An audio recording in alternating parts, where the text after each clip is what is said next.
you going? My name's Terence and welcome back to Rusted Iron Ranch. Today I'm going to have a look at the hay mower that I've got. It's in the shed where I keep the hay equipment, but first I have to take off the grader blade off the 135, so we'll put that away in another shed. We'll go over to the hay equipment shed, we'll hook up the mower and we'll have a look at that. I've never used this mower before. It actually came with the property. It looks to be complete. It looks in pretty good condition, but we'll hook it up. I might even hook up the PTO shaft as well. I've moved this around before, but I've never hooked up PTO shaft and actually run it. So that's what we'll do today. I might hook up the PTO shaft as well. We'll get it out the shed. We'll put the cutter bar down. I'll put a sickle bar in it. I've got two sickle bars for it, but there's not one sitting in it at the minute. I'll put one in it. We'll check that it runs up, and then we'll go over it. I might give it a little wash, and we'll go over it and grease everything that we can and just make sure everything's good to go. I might even look at getting some new cutters, some knife sections for one of the bars, and I do want to grab at least one spare belt, I think. So if I can work out today what belts it takes, that'd be really handy, and I'll try and order one of those. Okay, well, with that, we're at the 135. I'll start this up. I'll put the grader blade in the shed, and we'll go get this mower.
Okay, so we got the cutter bar on the mower, done up all the clamps on the cutter bar as well.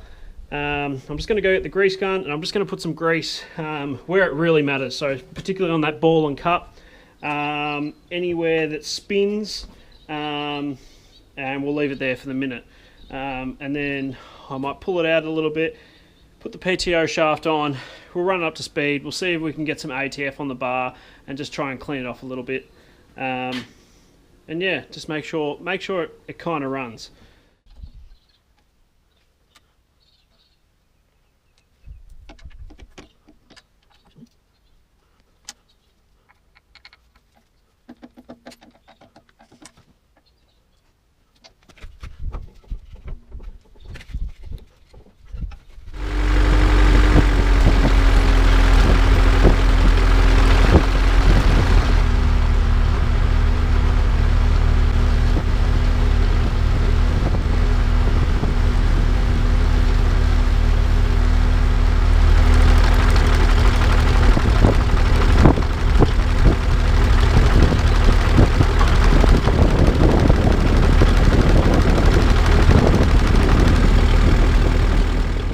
Okay, so that went pretty well. You can see with these kind of claws that keep the tension on the top of the cutters, you can see they've been starting to clean it off. You can see really how much gunk is on the top of.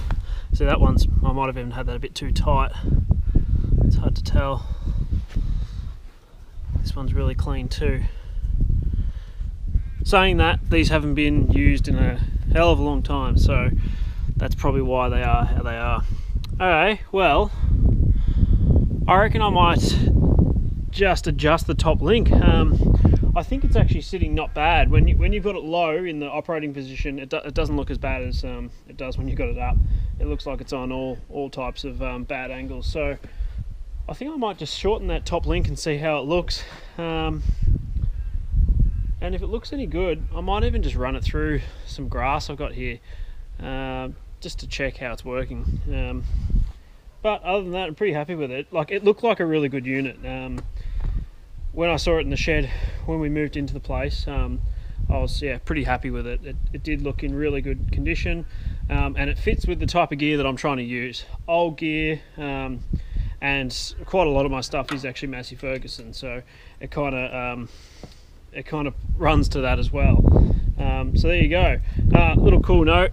Made in Australia. I love these stickers on things. A few of my other stuff, pieces of equipment, have those same Made in Australia stickers for the old boomerang. So I think that's pretty cool. Alright, I'll adjust this top link and I might run it through some grass.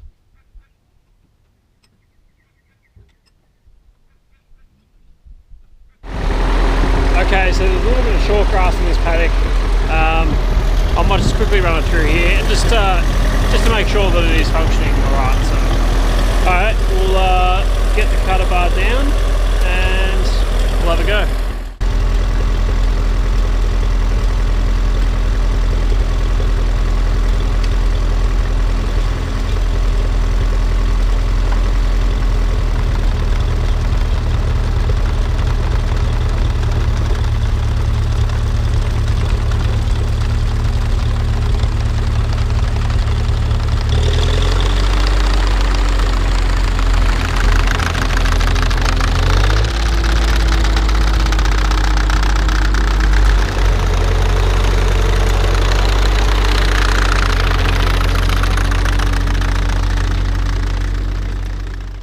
Okay, well, it did what it was supposed to do.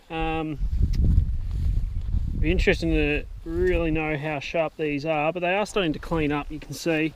So probably running them through some grass wasn't the worst thing. I don't know if this is a coating that's been put on here before or what, but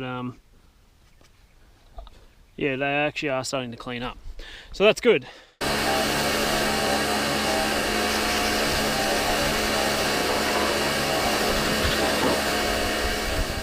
Okay, now it's cleaned off. A little bit about this mower. So it's a Massey Ferguson 42 rear mounted mower. They're a Sickle Bar type. I think it must be 6 foot cutter bar. Seems about right just by looking at it. And I'd say this probably dates from around the 60s into the 70s. Pretty much matches right up with this tractor, to be honest. So this particular unit, made in Australia under license from Massey Ferguson. Pretty sure they were made down in Sunshine, I think. Stand to be corrected there. I actually think Sunshine Harvester Works might have even produced some of the Massey Ferguson stuff under license. But there was also Massey Ferguson, maybe we're in Dandenong as well. So what I'm going to be using this for is to cut our hay this season, hopefully. We've had some issues with some weeds that have gone through. I got onto them pretty early, and I've used the boom sprayer to spray out the paddocks, so they're looking pretty good. They're getting a lot of good sunshine on them now. I think we've had about 15-20 mil in the last 2 weeks of rain, so they're good in good spring rains, and they're getting good spring weather as well. So hopefully we actually get something out of it this year. If not, it's been a learning curve, and we'll go again next year. Differently though. So, bit how it works. PTO shaft off the back of the tractor, just into there's a bigger pulley under here, driving down onto a smaller pulley. There's a counterweight on this, as to not, I guess it would counteract giving the implement like the shakes, because it's trying to, it's oscillating, kind of like a crankshaft. We'll call it like a connecting rod in between. It's a sacrificial connecting rod, so I think if you hit something really hard on the teeth on the cutter bar, it'll actually snap that. That's made out of wood. I think I've got another 2 in the shed, so that's really handy as well. I don't know if they're original equipment or if someone's replaced them at some point. Probably been replaced, given the age of the implement. So it's got a counterweight here, which I would assume would counteract a bit of that toing and froing, and then you wouldn't get the shakes with the equipment.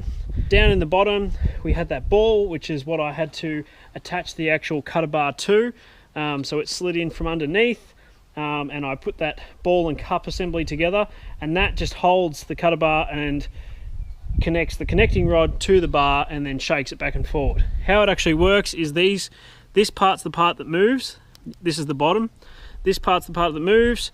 They go back and forth and actually shear off the grass as it comes through. So these combs direct the grass in to here, and then these are going back and forward and actually cut the grass. So we're only cutting the grass right down the bottom, so we're cutting in long lengths. Okay, well this piece of equipment actually ticks a few boxes for me.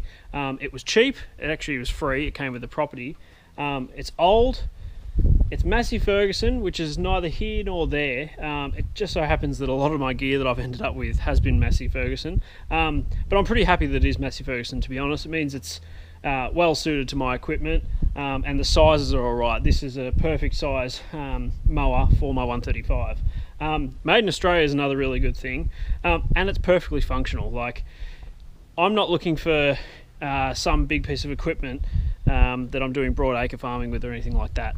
I just want to be able to have something that's functional and that I can use on 30 acres, and have fun doing it the way it used to be done. So it ticks a lot of boxes for me. And to be honest, this stuff, it is getting into the collectible range too. Quite often a lot of this stuff, as it became redundant, was gotten rid of because it didn't tick their boxes anymore. So once it wasn't being used on the farm, well, it wasn't really worth much to anyone else, so a lot of this stuff would have got scrapped. So I wouldn't say there's a lot of people, especially in Australia, still cutting with mowers like this. You would be cutting with like a small disc mower or something like that. But perfect for what I'm doing. Okay, well with that, we'll leave it there for today. If you liked the video, be sure to give us a thumbs up. If you want to see more old gear, more on the 135, more on the Land Rover, more McDonald's. There's another one that I'm going to be building up very soon. The Inter project should be coming back online soon. I've just been waiting to get a very crucial part from my dad's. We'll do another update video on that very soon. If you want to see all that, be sure to subscribe. With that, once again, my name's Terence. This has been Rusted Iron Ranch. Thanks for watching.